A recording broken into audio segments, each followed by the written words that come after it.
I was just struck with a lot of things, but particularly when you were talking about creating a higher standard and what came out yesterday in terms of how, in this particular teaching, what we care about is the result. That's the approach. It's a result-oriented. It's almost looking from the outside in rather than the inside out. We're looking at the external manifestation of the internal position, not how it feels from the inside.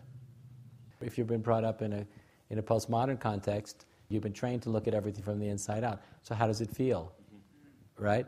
But you could see how radical the way I'm teaching is for individuals that have been trained to look at everything from the inside out. For how does it feel to me right now? Say, no, I don't really care how it feels to you. What does it look like? Right.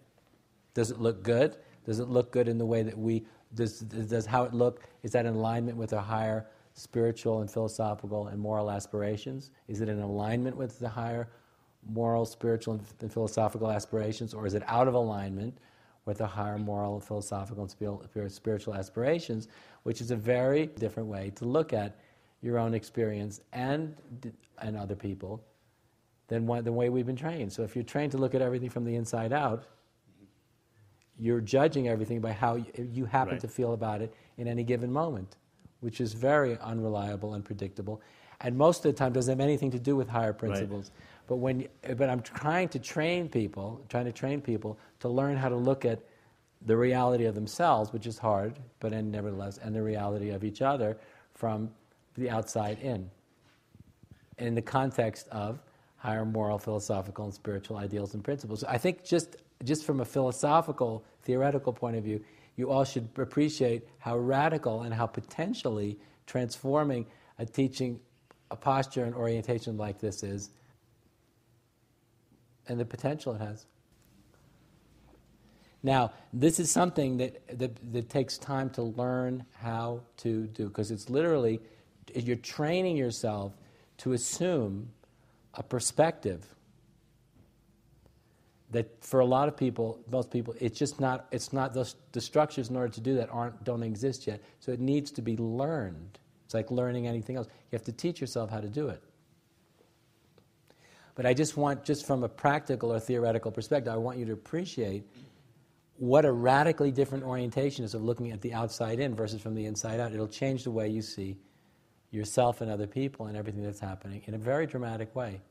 And it also changes the way you're going to relate to your experience, the way you're going to relate to positive things, the way you're going to relate to negative things, the way you're going to relate to challenges, the way you're going to relate to values and everything else.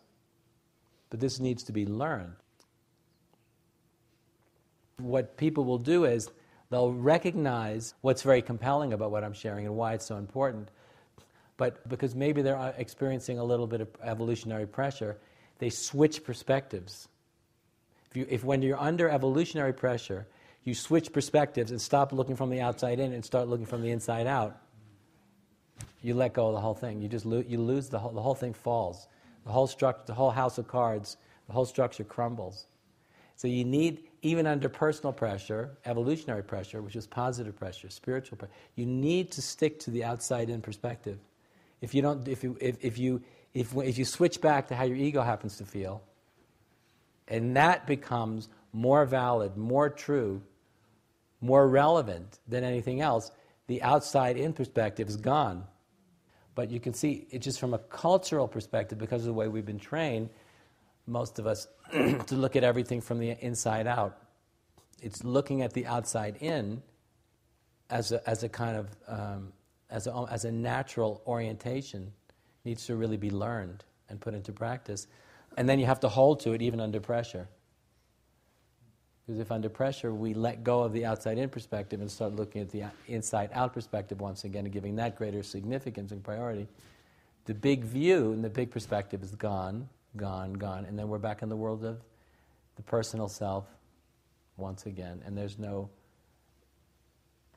evolutionarily enlightened cosmic aspiration, perspective, moral.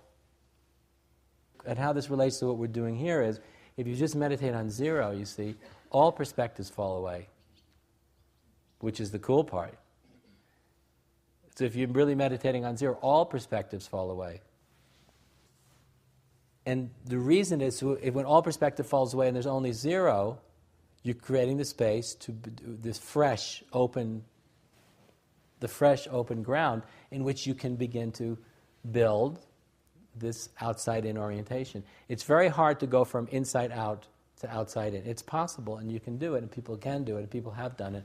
But it's much easier, and emotionally it's much easier to do when you feel the freedom from the inside-out perspective, which is your ego's orientation. So when you feel that infinite space, which is revealed when you meditate on zero, it will be infinite easier to begin to assume this outside-in perspective. And also, if you meditate on zero for long periods of time, you feel less emotionally inclined to just pick up the ego's perspective once again. So that gives you more space to create this new orientation, which is outside-in.